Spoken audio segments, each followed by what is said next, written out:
Yan. Nandito na tayo sa part 4. Pinutol na natin yung steering. Ito yan. Isa na pa, isa pa. Yan. Pinutol natin to. Yan. Yan. Pinutol natin.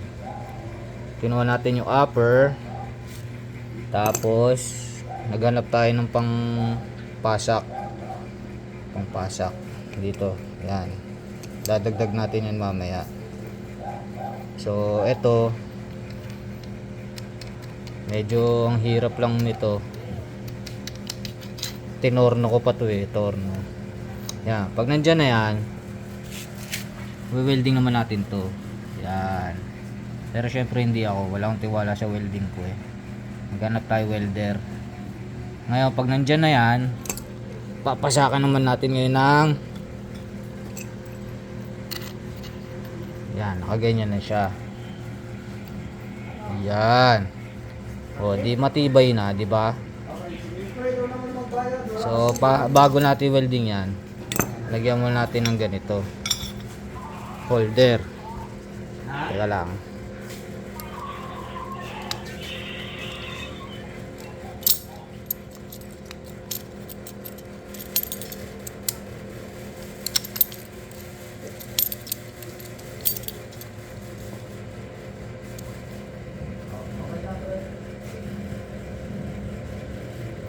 Yan.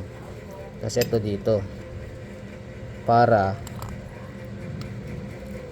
pag inispatan medyo unat ba? Medyo unat, no?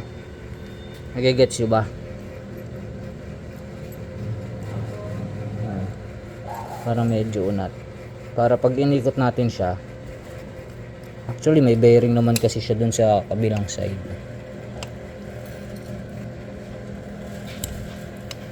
May bearing naman siya doon sa kabilang side.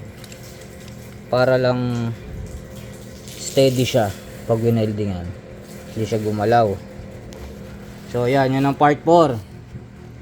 Pagkatapos yan, yung bahay naman. Nasaan na yun? Ito, yan yung upper naman. Puputulan din yan.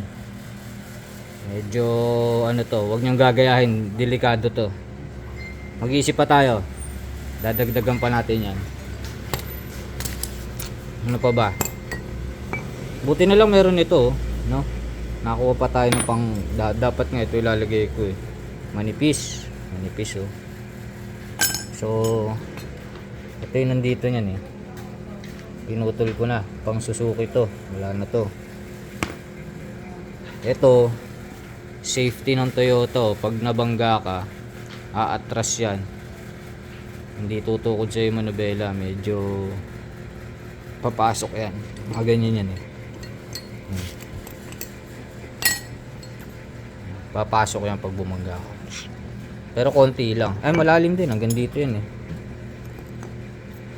yan, mo na, hanap muna tayo ng magaling mag welding.